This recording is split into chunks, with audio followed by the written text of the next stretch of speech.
ultimate to then have an intimidating Sylas teleport into side lanes as well. You can just steal the ultimate and hold on to it for a while, keep them guessing, and Sylas can use Twisted Fate ultimate deep into enemy compositions, into the backline where he wants to be able to get his combo off on people like the Ashe. Of course, for Team Liquid side, you need good positioning with your Thresh, with your Ashe. CoreJJ picks this champion for a reason.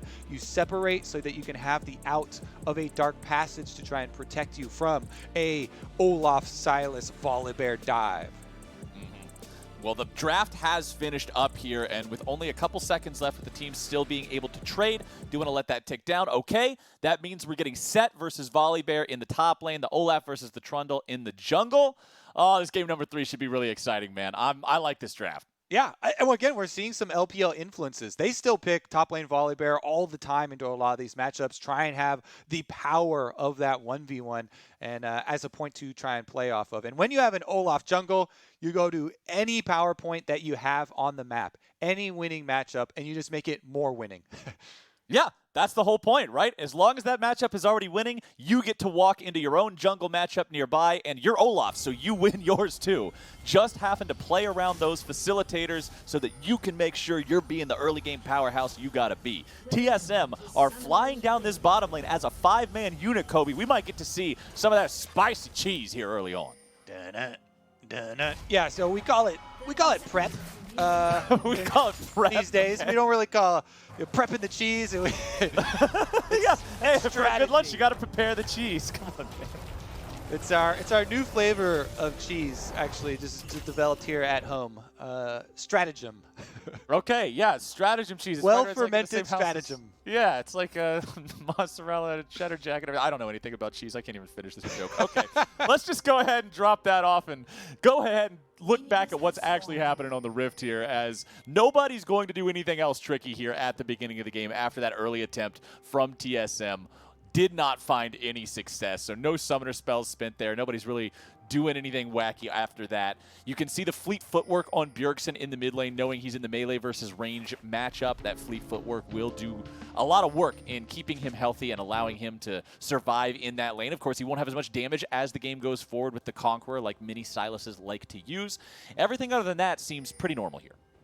Yeah, definitely concur. Bottom side, they're going for the quick push here. You see Doublelift, he just procced that lethal tempo, was able to get pass-through damage on Q, plus the extra attack speed there. So they're trying to quickly shove in that lane, but it looked like Tactical and CoreJJ did a good job fighting back in that push for level 2.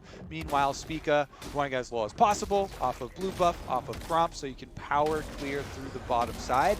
And I do believe they snuck a ward back in there onto the Wolf camp. Saw a little speck of red to give them a timing on the Olaf power clear, which it's not really surprising when he goes for it, and because Olaf can easily clear all camps before Scuttle Crab arrival. But Broken Blade actually, yeah. Nice trade there from Impact. Barely got the stun with the Facebreaker, having that minion nearby on the other side to make sure he got some extra trading power on the back end. But yeah, when you're looking at the difference in jungle clears here, Spica went ahead, went for the entire top side clear, moving into bottom side for the reasons you stated. Broxah, however, started at red, then immediately goes to his own blue buff to buff, then starts clearing back up towards that top end with Gromp into Wolves. Not quite as efficient of a path, but it does still end up with him being level 3 around this bottom side river with the Scuttle Crab still yet to spawn. Full HP, full mana. Brox is very much in good shape to try to make something happen here. Let's see if he wants to go for a gank onto Bjergsen. Remember, Bjergsen does still have that dash there to get himself away. Still has to expend the flash to get out. This is, again, another early level 3 gank from Broxah towards mid lane. This has become one of the core tenets of the Team Liquid jungling style. Another early pass, burn an early flash onto Bjergsen. They haven't converted those to, like lane kills for Jensen so far. Here we go, though, combo. A little bit of damage, but considering Team Liquid is already stuck underneath the turret, I don't think they'll be able to find too much else with it. Exactly. Yes, they have Spica nearby. Do they want to go for this dive, though? That is still a Thresh, and a small amount of misexecution or a big outplay from CoreJJ could turn this into a disaster for TSM. Combo. All right, looks like we're going for it. Let's see if that execution shows up.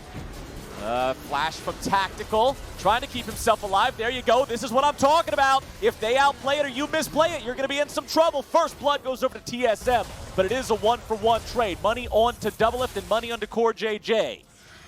And they got their target, so denying the kill here, Tactical cannot get any of the extra CC or extra CS, and it was CoreJJ that was the only one left alive in range, barely getting that last hit onto Biofrost. So even though they give up the kill, here we go, top side though. Impact with the flash for the face breaker to start things off. Broxah wants to save the pillar for after Broken Blade flashes. However, Broken Blade gets enough distance to make sure he's still going to be protected by the turret despite the pillar's presence. So flash for flash being spent by these top laners, and it's Broken Blade who's so low that he has to go back to the base and return with a TP. Yeah, and Broken Blade actually played it pretty well. He should be able to just teleport right back out and get there in time for the cannon minion wave. Maybe he misses one melee minion, but that's about it. I thought he actually played that super well. Remembering down to the bottom side, though, I'm pretty sure this is still big TSM advantage. Ashe gets denied extra CS. Doublelift gets to hold his CS lead, plus gets to be the one actually acquiring the kill, even though it was pretty well played by Team Liquid to try and focus fire down Biofrost and get a counter kill for themselves. The gold went onto the less than ideal spot in CoreJJ. Well, if there's any support that I think of in all of our 10 LCS teams, I'd be like, okay, you know what? It went to the support, but that's all right. I think CoreJJ would be the guy to get my vote with the amount of crazy plays that we've seen out of this dude so far here in Summer 2020 and throughout his career. Right now, we are in a pause. I'll give you guys updates on that as we move forward, or the pause will be short, sweet, and to the point, and we can get right back into the game like we are now. Back onto Summoner's Rift, summarizing the state of the game. It's a 1-to-1 match with the gold dead even. However, it is a bit misplaced, as Kobe was mentioning there during our brief moment of respite. Jungle comparison, it's a 32 farm state for Spica. Looking across the board, 25 for Broxah. Flowers, one of these swords is bigger than the other one. Tactical here with a little tiny short sword and some brown bag boots on his feet, compared to Doublelift, who, getting the kill and getting the extra CS, has a BF sword, which, you know what that stands for. Big friendly sword. He's going to be making all kinds of friends when he walks into the yard, and he's got the biggest sword out of everybody. This dude smiley is here face to on that sword. lane. He knows what's going on. 51 CS Caitlyn, 20 farm advantage, BF sword compared to no BF sword. This is the bottom lane dream for Doublelift and Biofrost right now, with a Caitlyn Lux too. Just the power of these two champions together in maintaining that lane control and priority. Now, can they get a situation that allows them to take another early first Drake down here? They do have Spica hanging around. Top side here, you can see we're just watching the top laners trade back and forth, but it doesn't look like anybody's dropping anytime soon. Both of them will have ultimates if they need to use them. No junglers nearby them. And it's also not just about the size of the swords, but the number. Because Ashe going for a Blade of the Ruin King, obviously you're getting small swords there, but you're supposed to have multiple of them to be able to try and fight back. Yeah, Broxah though, he's trying again. We talk about him burning flash off Bjergsen, but they haven't necessarily been able to get the kills and capitalize on it. It's mostly been like a reduction in lane pressure from Bjergsen and causing him to have to play more safely. You can see CS lead here for Jensen. Oh, Jensen going after him, has to flash for the gold card. Bjergsen does not have any way out. He tries to use the TF ulti defensively, but it will not work.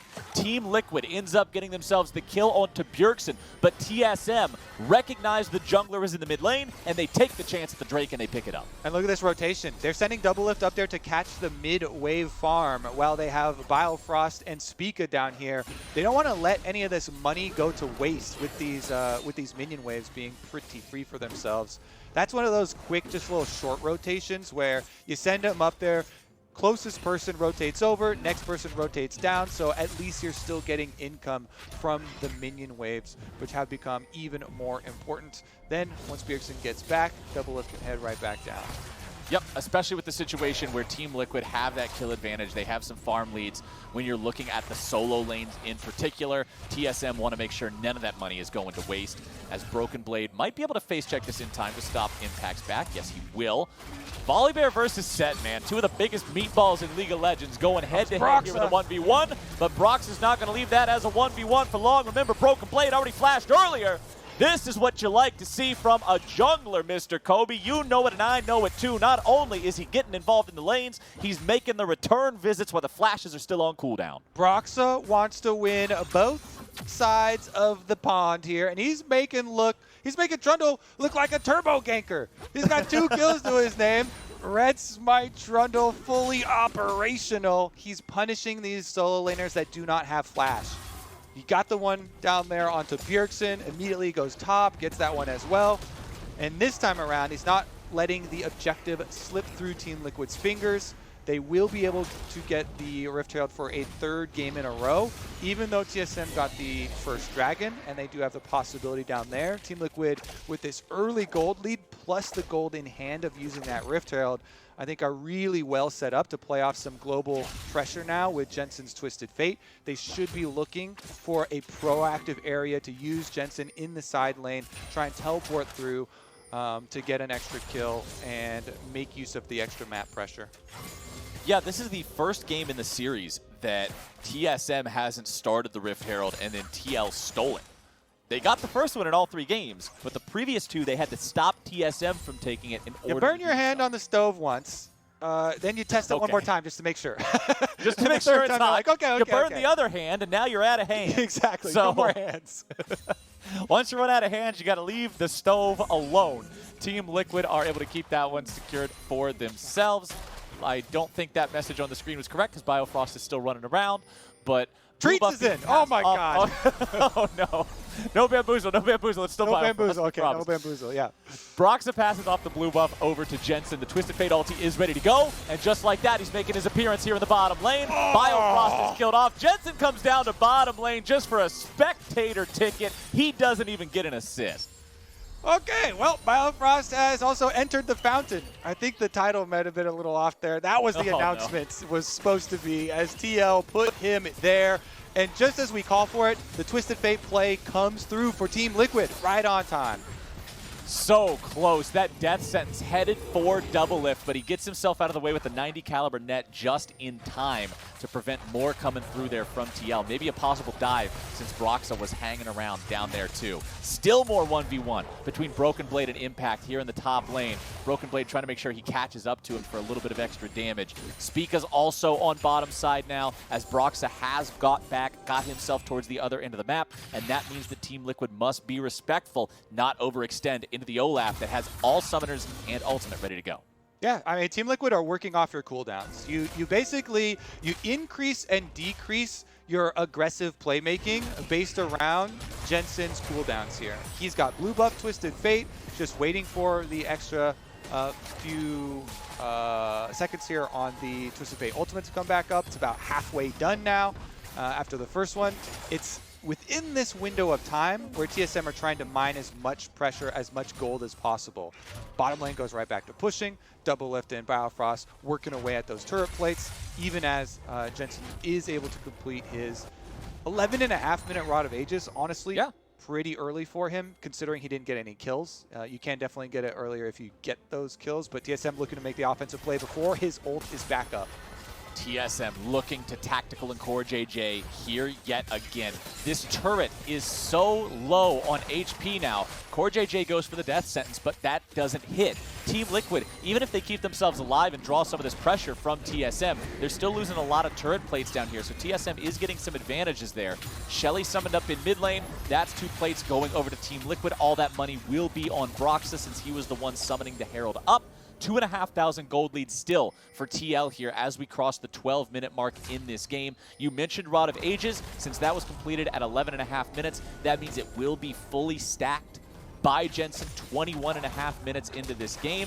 The item is 97% gold efficient. Solid 0 stacks, 156% gold efficient at maximum stacks. So you get a lot more power. You get about 2/3 more power in those 10 minutes as it stacks up. So we'll see Jensen reap those rewards here 10 minutes from now. But he's still got some more plays to make between now and then with all those summoners available. And that ulti you mentioned, the seconds have passed, my friend. It's ready to go. Yep, 1 stack per minute. And honestly, we're seeing in this game, Flowers, why so many analysts were freaking out about the teams who were banning Caitlyn on blue side and not successfully picking it up, showing that they didn't have a successful team strategy for utilizing it. It's from this pressure when you compare it with, or when you pair it with a Lux or a Morgana or something like that. Spica, though, going to get chased off this dragon right into the death sentence. Nice hook, but considering he's got Biofrost and Doublelift right next to him, Spica is not intimidated by that crowd control, doesn't feel the pressure to have to use the Ragnarok to get away from it. So TSM will maintain their position here, continue working on this Drake. Broxah is nearby, may go for the turn. Drake is down to 1,000 HP. Jensen wants to work his way down here as well, but Tactical being jumped on. Bjergsen gets the initiation onto him, but a nice death sentence, or a dark passage, excuse me, the one that saves him there. As Spica pops the Ragnarok now, the Olaf is not in good shape, my friends. 400 HP, no ulti ready, means it is very hard for him to get into this fight. If he goes in, he is not getting back out alive. No way into the pit, barring a flash. Tactical will continue firing off the volleys, trying to keep TSM away. There is a ward from TSM in the pit there. Keeping an eye on the Drake. There's your arrow fired off. Tactical in some trouble. Dragon going to be secured now by TL, but where is the fight going to go? CoreJJ having to kite himself away. Biofrost nearly going to be killed off. 2 from TSM. Barely left alive. They so close to getting themselves killed, but they walk out of it. TSM will take the kill, but it's Team Liquid taking the objective. Very big for Team Liquid to get the dragon kill before this took place. I will say, pretty well executed with the low health bar of Spica there from TSM. You saw it was Bjergsen Ashe arrow from the stolen Ashe arrow right into a flash snare from Biofrost.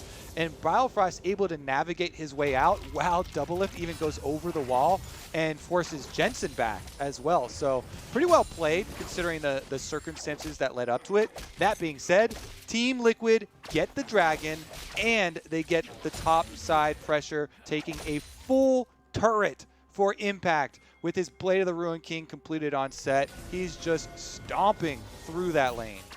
Okay, here's our replay. Let's look at how this fight played out with Team Liquid sticking to the Drake.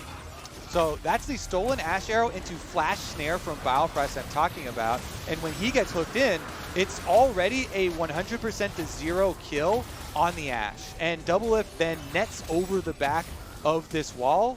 And with another spell here from Biofrost throwing the snare over the wall to try and get slow on Jensen, he forces another summoner spell. So that's why, even considering the circumstances of Team Liquid getting the objectives, and Team Liquid surely in a power position, the mechanics there of that actual fight and assassinating Tactical were pretty well played. But again, Team Liquid, they hold everything right now. They've got a huge advantage in the side lane with your Sett over Volibear here.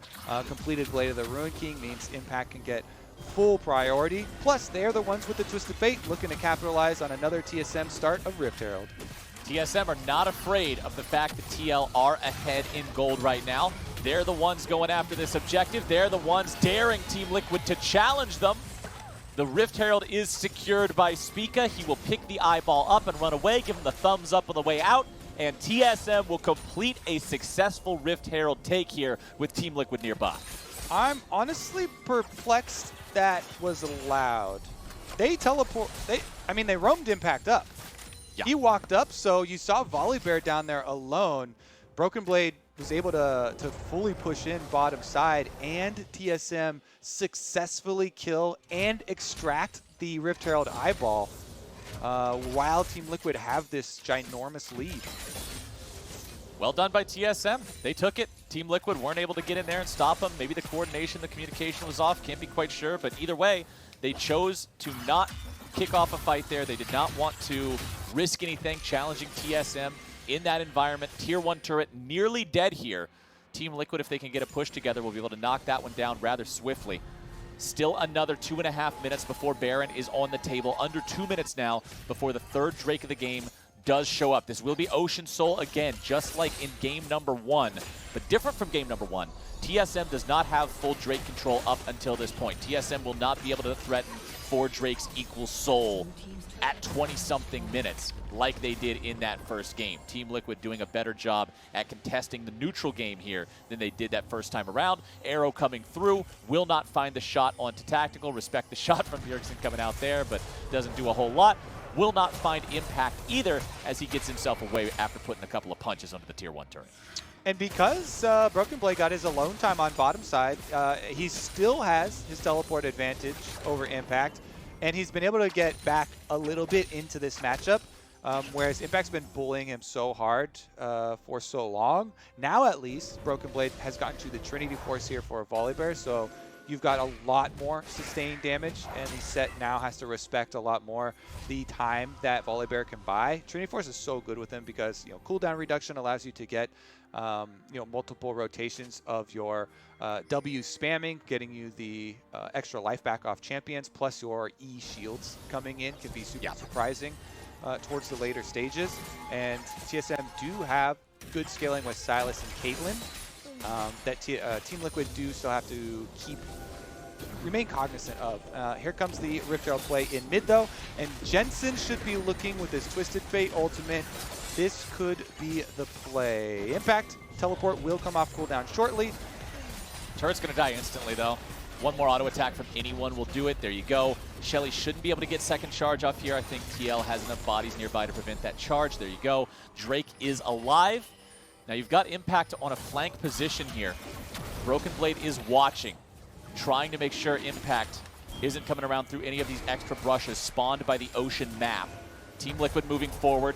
Stun down onto Biofrost, but he is kept safe there. Impact trying to fight in a 1v2 against Bjergsen and Broken Blade off to the side. Will be able to get himself away. Team Liquid, 4 men pushed up into the Drake pit now, looking to secure this one for themselves. Broxah is still going to be near the Drake. Over the wall goes Bjergsen, has the Sett ultimate stolen. Spica also now into the pit. He's going to take down the Drake, and TSM will outmaneuver Team Liquid and take down the objective. CoreJJ goes for the death sentence, and now the fight is starting off. Wild cards go through. Impacts into the middle. He brings one back. The damage happens and Bjergsen's gone. Now TSM got to be careful they don't end up losing anymore. Spica's going to drop. CoreJJ with a flash away. Doublelift, man, what you got to say? See you later. Impact grabs the kill. TL take 3. Team Liquid, they're going to take more than that too. They're going to take the Baron after that team fight. Oh my goodness, CoreJJ lives another day. He does not go down, flashing away from the last auto. Hey, you got rhymes too. You got rhymes too. Hell yeah. Oh my goodness. Team Liquid pops off on the back end of the fight that looked like it was going well for TSM at the beginning with the objective secure. But now, a 20-minute Baron for the side of Team Liquid is a game changer here in this third game. Oh my goodness, so many plays. CoreJJ living there, Impact living after getting the dunk back with the showstopper on Sett and surviving with his shields. Then Jensen had the re-engage. Let's go through it from the top here. TSM, originally really good steal by them. Bjergsen and Spica both go over, they combo, they steal the dragon, Broxah flashes out, but they step too far forward. Going for the Scuttle Crab here. Bjergsen gets hooked in by CoreJJ into the stun ignite, which means Impact goes for the showstopper back. Look at his health. He barely has anything left, yet he still survives off the extra Triumph heal plus, Caitlyn heal was not used. Then we have the re-engage there from Jensen flashing in for the stun onto Doublelift, who was trying to finish off CoreJJ and gets punished. Just what a big escape from the 3 members of Team Liquid, and then re-engage for themselves. Jensen's Twisted Fate once again is huge for them. Holy winning them cow. game number 2 and massive in game number 3.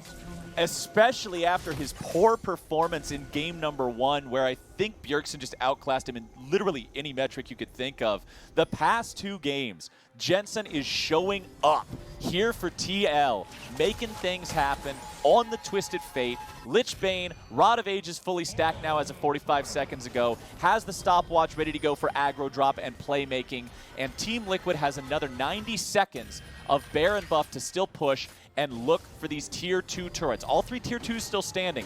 These are relatively easy to take. When you have Baron buff and a 5,000 gold lead, there's no Ornn in the game this time around, so no extra hidden gold advantage through the Ornn upgrades. But TL will get the tier 2 in the mid lane. Still a little over 1 minute left. We'll see him probably rotate down here towards bottom and look for this tier 2 now as well. Twisted Fate might be finding his way into the bans in this series as we progress. You're right, my friend. Captain Flowers. I think you're right. He was there in game 1. He definitely was there. He has not upgraded to the Medjai Soul Stealer in this game. You know, just 3 stacks on the ring, measly there. No, not necessary quite yet, but with Baron buff, this is dream scenario. You get to push multiple lanes at once. Impact can just hover around, buffing up the cannon minion. And look at the damage that cannon minion alone is doing to the turret. Yeah, turret down to half HP there in mid lane. 25 seconds left on this Baron push. Team Liquid, will they be able to get much else done? Not with that arrow flying off like that, I do not believe. Bjergsen's going to soak a little bit of damage, but considering there's still a wall between him and everybody on TL, he's not in any danger of actually dying. A little bit more damage will be applied to the tier 3 turret thanks to that Baron up cannon minion.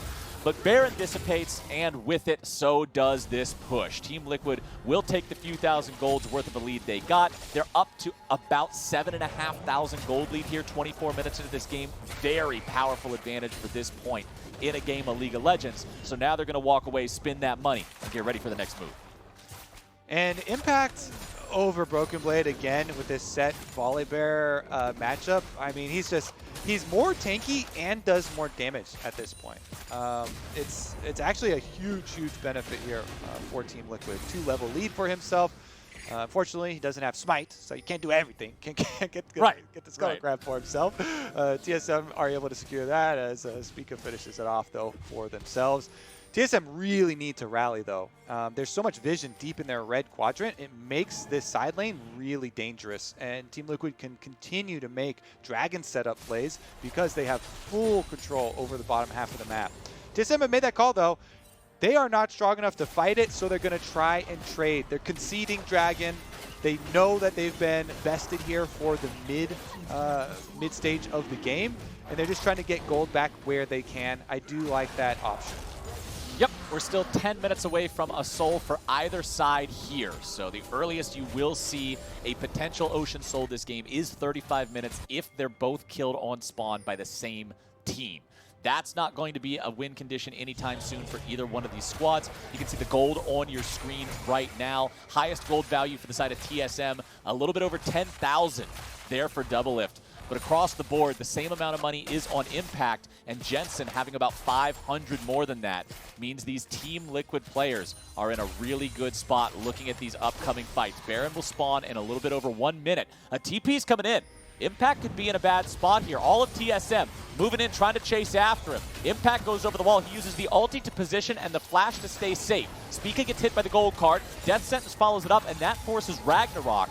So TSM's jungler now does not have his get out of jail free card. Tier 2 turret in the top lane of Team Liquid is under pressure. Lots of damage being poured into that one. TSM knows they have to take it down if a fight's going to break out here. They cannot fight underneath the turret. Broken Blade eats a gold card. Death Sentence comes through. Broken Blade with the jump away to safety, and Impact now going to be in some trouble. Goes for the haymaker, playmaker. Yes, he's going to stay alive. Wild card's thrown through. Spica tries to get himself away. Down to about 10% HP, but he's got the shields from Biofrost to stay alive. More cards coming out, and Spica goes to the Shadow Realm as Bjergsen is the next target. Going golden only for a moment. Bjergsen will stay alive, and now he falls. Biofrost tries to run, but it's Lux versus the world, and the world's gonna win. You don't have enough skins to get out of that one as Team Liquid gets themselves 3 kills for nothing. And good golly, Flowers, look at the time. 5 more seconds left on Baron number 2. Baron o'clock, and Team Liquid is right on time for their big old purple appointment. Couldn't have scripted it better for Team Liquid. They got the first Baron barely over 20 minutes. They're going to get this one right on time as well. My goodness, that's going to have to be a huge push into the TSM base. Inhibitor turrets will be going down after this. There's just such a massive lead right now. Really well played in that team fight, by the way. It was both top laners tanking for their teams. Broken Blade had to use his own ult on Volibear to jump away. Meanwhile, Impact got lanterned out, so the dark passage from CoreJJ saves him. Here's another look. Broken Blade, he goes out, he has to walk back with 50% health, and Impact, he gets the shield into the dark passage, and he gets lanterned out to safety. So TL can move up then with their advantages in the health bars, and Jensen with the extra range here on Twisted Fate, continually able to threaten these gold card picks. They chase down TSM member after TSM member, and the Heartbreaker for Biofrost, not able to finish it off on the tactical. So close on that kill on the enemy AD carry, but it is not meant to be. Team Liquid wearing purple yet again. 8,000 gold lead. Inhibitor turrets are the name of the game, and they're keeping the push strong in all 3 lanes. Bottom laners plus jungler hanging out in mid with the 2 solo laners in those side lanes. Impact doing what you described last time, sort of just keeping the cannon minion enchanted. Sett can't really walk up to the turret and do much to it himself without putting himself at way too much risk. So he just wants to make sure. You're doing great work. It's cheerleader Sett. He's making sure he's facilitating the minions being obnoxious to kill and getting good damage down onto the turrets with the cannons. Now that mid lane cannon minion only needs a few more auto attacks to actually take down this inhibitor turret in mid lane. Team Liquid are at a point where they're able to hard force if they feel compelled to do so, as Spica and Broken Blade are both called down to the bottom lane to try to hold off this push from Impact. Broxah and CoreJJ also rotating down now. Broken Blade in some trouble here, gets away far enough to not be hit by the death sentence, which means the ulti will be saved. He's not in any true danger just yet, but the mid lane turret has fallen. Tactical putting the auto attacks into the mid lane inhib as TL looks to continue to trap TSM in this base for the rest of the game. Baron has a little bit under 1 minute left to go. Already a Red Bull Baron buff of 2,500 gold's worth. Very good value here for Team Liquid. Top lane tier 3 turret gets taken down by the blue card from Jensen. Impact continuing to maintain the pressure in the bottom lane. Top lane inhibitor will now likely be your next target as the mid lane inhib has fallen. CoreJJ, Broxah, and Tactical must be careful to not walk through the inner part of the TSM base. It would give TSM that opportunity to engage here. Impact will just keep punching. The minion will just keep shooting. And with 15 seconds left to go, Team Liquid will call it a day and head back to base. Yeah, I think the only way TSM win this now is they make a bunch of back-to-back plays to go mega late game. Because you mentioned there's not going to be an early soul in this game. Right. Even though Team Liquid are picking up their 3rd right now to put them on soul point, you still get some breathing room for TSM because of the first 2 that you got. And you need to dump as much extra money into the Caitlyn as possible. Plus, you're still getting more scaling on your Sylas. For Bjergsen, he's almost level 16 to be able to get rank 2 ultimate, but arrow goes through. Well, Jensen doesn't find the gold card onto Doublelift, thanks to Doublelift using the flash to get himself away there. But Caitlyn now not having that very important summoner spell could be a big decider of this next fight. Team Liquid knows they can go towards the top lane if they want an open inhib, or they can try to finish off the remaining inhibitor turret here bottom side. It looks like once again Impact is taking his position, my friend, and shoving up the bottom lane wave.